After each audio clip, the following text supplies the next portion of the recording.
Hello everyone, आज हम BSc second year math paper second जो कि मेजर माइनर इलेक्टिव तीनों के लिए होता है, इसकी यूनिट 4 चैप्टर क्या है हमारा 3 है। चैप्टर 3 यूनिट सेकेंड का एक बहुत इंपॉर्टेंट क्वेश्चन देखने वाले हैं जो कि कई बार पेपर में पूछा गया है। दिखाइए कि श्रेणी x square log 2 power Q plus X cube log 3 power Q plus x power 4 log 4 power Q plus so on x greater than 0 अभिसारी होगी यदि एक्स लेस देन 1 है और अपसारी होगी यदि एक्स ग्रेटर देन इक्वल 1 है। तो इसका जब हम प्रूफ करेंगे तो ले लेंगे log 1 इक्वल टू 0। एफ दी गई श्रेणी को हम क्या लिख सकते हैं, तो एक्स आपको पता है कि log 1 की वैल्यू क्या होती है, हमारे पास 0 होती है। तो अब दी गई श्रेणी को आप सीधे सीधे लिख देंगे एक्स इंटू log 1। पावर में क्या लिखेंगे आप, पावर में लिख दीजिए क्यू। तो एक्स पावर 1 की वैल्यू क्या हो जाएगी 0, ये पूरी वैल्यू क्या आ जाएगी हमारे पास 0, 0 की पावर क्यू यानी कि 0 और इंटू में एक्स करेंगे तो मतलब 0 plus X square log 2 power में Q plus X cube log 3 power में क्यू प्लस सो ऑन। ठीक है, यहाँ पे हमें log 1 इक्वल टू 0 लेना है। अतः दी गई श्रेणी को हम क्या लिख सकते हैं, x log 1 power cube plus X square log 2 power cube plus X cube log 3 power cube plus so on. अब इसके आगे हमें क्या करना है, अब इसके आगे हमें इसका UN कैलकुलेट करना पड़ेगा। अब हमें इसका UN कैलकुलेट करना पड़ेगा, तो हम इसका UN मान लेंगे x पावर n। देखिए यहाँ पे x पावर n है, 1 की जगह पे 1, 2 की जगह पे 2, 3 की जगह पे 3। फिर मान लेंगे log n और पावर में q, सबकी पावर में q है और यहाँ पे 1 है, फिर 2 है, फिर 3 है, यानी कि n जो भी पद लेंगे वही आ जाएगा। और हमें u पावर n प्लस 1 भी मानना पड़ेगा, तो u पावर n प्लस 1, जहाँ जहाँ n है वहाँ वहाँ क्या कर देंगे, n प्लस 1 कर देंगे।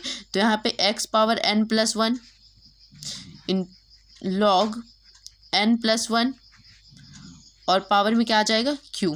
ठीक है, इसलिए UN upon UN plus 1 equal to X power n log n power q upon X power n plus 1 and log n plus 1 power q। अब इसको थोड़ा सा हमको क्या करना है, सॉल्व करना पड़ेगा। तो इसको सॉल्व करने के लिए हम कैसे सॉल्व करेंगे, यहाँ पे x पावर n से x power n cancel out हो जाएगा, हमारे पास बचेगा क्या, x पावर 1 बचेगा। तो अब यहाँ पे देख लीजिए log n upon log n plus 1 पूरे का पावर अगर हम क्या लगा दें q। ठीक है, और बचा क्या है हमारे पास 1 अपॉन x हमारा बचा हुआ है, एक x हमारे यहाँ नीचे बच गया था। ठीक है, अब इसके बाद क्या करना है, हमें इसे अपोजिट कर दीजिए, इसको ऊपर कर दीजिए, इसको नीचे कर दीजिए। ठीक है, कर दिया। तो log n plus 1 upon log n, तो क्या होगा, जो हमारी पावर है वो किस में चली जाएगी, माइनस में चली जाएगी, इंटू 1 अपॉन n x। अब इसमें से क्या करिए, n को कॉमन निकाल लीजिए ऊपर वाले टर्म में से, तो log n कॉमन आ गया, हमारे पास बचा 1 प्लस 1 अपॉन n। ओके, फिर इसके बाद नीचे क्या बचेगा हमारे पास, नीचे हमारे पास बचेगा log n, पावर हमारी अभी निगेटिव ही चल रही है। ठीक है, इंटू 1 अपॉन x। अब इसमें क्या करना है, इसमें हम इसको लिख सकते हैं log n प्लस log, यहाँ पे log n plus log 1 plus n, इसको लिख सकते हैं अलग अलग। हम अगर इसको कर दें तो हाँ कर सकते हैं बिल्कुल। तो यहाँ पे आ जाएगा log n plus log 1 plus 1 upon n,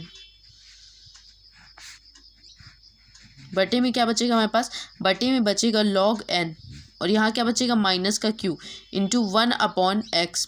ठीक है, अब हमें क्या करना है, इसे सॉल्व करना है। इसे सॉल्व करने के लिए क्या करेंगे, हम इसकी जगह पे n रख देंगे, 1 upon n minus 1 upon 2 n square plus 1 upon 3 n cube minus plus minus, क्योंकि किस टर्म में चलेगा, ये चलेगा हमारा इवन और ऑड के टर्म में। ठीक है, तो इसको अब हम थोड़ा सा सिंप्लीफाई कर लेंगे, तो हमारे पास आ जाएगा log n plus 1 upon n minus log 1 plus n को हम क्या करेंगे, प्रसारित कर देंगे, तो 1 upon 2 n square plus 1 upon 3 n cube minus so on.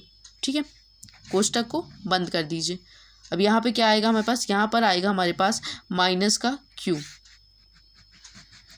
Upon में क्या बचेगा हमारे पास log n into 1 upon x।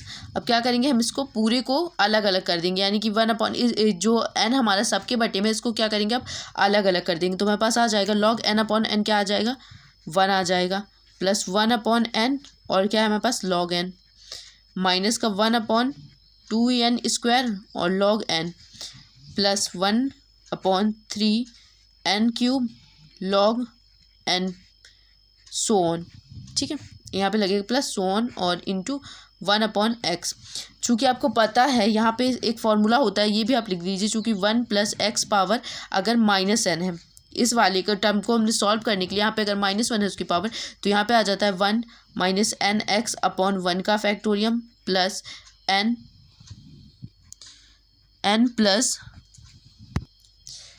Plus 1 का फैक्टोरियल अपॉन 2 का फैक्टोरियल। इसी तरीके से आगे ये क्या होता जाता है, बढ़ता जाता है इवन और ऑड की पावर में। ठीक है, तो अब आप अगर इसमें लिमिट लगा देंगे, अगर हम इसमें लिमिट लगा दें, limit n tends to infinity un/un + 1 equal to, तो ये 1 बचेगा हमारा, 1 से 1 का मल्टीप्लाई हो जाएगा तो 1/x आ जाएगा। बाकी यहाँ भी n है तो क्या होगा, 1/∞ हो जाएगा, 1/∞ इक्वल टू 0 होता है। ठीक है, तो यहाँ सब जगह 0 आ जाएगा, सिर्फ हमारे पास 1/x बचेगा। लेकिन हम कुछ कंडीशन होती है जिससे हम जानते हैं कि यहाँ से हमारे पास 3-4 कंडीशन बनती है जो कि इस तरीके से है। यदि 1/x बड़ा होता है 1 से, अर्थात x क्या होगा, छोटा होगा 1 से, तो श्रेणी क्या होती है, अभिसारी होती है। यदि 1/x छोटा होता है 1 से, अर्थात x क्या होता है, बड़ा होता है 1 से, तो श्रेणी क्या होती है, अपसारी होती है। यदि 1/x इक्वल टू होता है 1, अर्थात x इक्वल टू 1, तो परीक्षण क्या होता है, असफल होता है। तब इस अवस्था में हम क्या कह सकते हैं, un/un + 1 equal to 1 - q/n log n, क्योंकि यहाँ पे x इक्वल टू हमने क्या रख दिया है, 1 रख दिया, तो x वाला टर्म खत्म हो गया, अब n बचेगा plus q/2n² log n minus so on. ठीक है, अब इसमें क्या करेंगे, हम माइनस कर देंगे 1 को, तो un/un + 1 माइनस का 1, तो माइनस का 1 कर देंगे तो -1 से +1 कैंसिल हो जाएगा, हमारे पास बचेगा माइनस का q/n log n plus q/2n² log n minus so on. ठीक है, इसके बाद अब हमें क्या करना है, n का इसमें मल्टीप्लाई कर देना है, n का मल्टीप्लाई यानी कि n un/un + 1 माइनस का 1। अब n का मल्टीप्लाई किस में होगा, सब में होगा, तो यहाँ पे माइनस का n इंटू माइनस का q/n log n plus q/2n² log n minus so on. अब आप क्या करेंगे, इसमें से हमें क्या करना है, इसमें से हम n कॉमन निकाल के इस n को कैंसिल आउट कर देंगे, तो ये वाला n हमारा कैंसिल आउट हो जाएगा। तो अब हमारे पास बचेगा n इंटू un/un + 1 माइनस का 1 इक्वल टू कि हमें क्या बचेगा, यहाँ पर बस माइनस का q/n log n plus q/2n² log n। ठीक है, माइनस सो ऑन, ये हमारे पास बचेगा। अब इसमें n में हमें क्या करना है, लिमिट लगा देना है, इसलिए limit n tends to infinity n into un/un + 1 minus का 1 इक्वल टू, इसमें लिमिट लगाएंगे तो क्या हो जाएगा, ये हो जाएगा हमारा इन्फिनिटी, n इन्फिनिटी रखेंगे, लॉग इन्फिनिटी की वैल्यू इन्फिनिटी आती है, और इन्फिनिटी अपॉन कोई भी वैल्यू के अगर अंश हर में इन्फिनिटी दिया हुआ है तो क्या हो जाती है, 0 हो जाती है, तो 0 आ गया यहाँ पे, और 0 क्या है, छोटा है 1 से, अतः रॉबी परीक्षण से क्या हो जाएगी, वैल्यू अपसारी हो जाएगी। रॉबी परीक्षण से ये जो श्रेणी है क्या हो जाएगी, अपसारी है। ठीक है, अब इसके बाद क्या करना है, अब इसके बाद हम थोड़ी सी एक आध लाइन इसमें और लिख सकते हैं।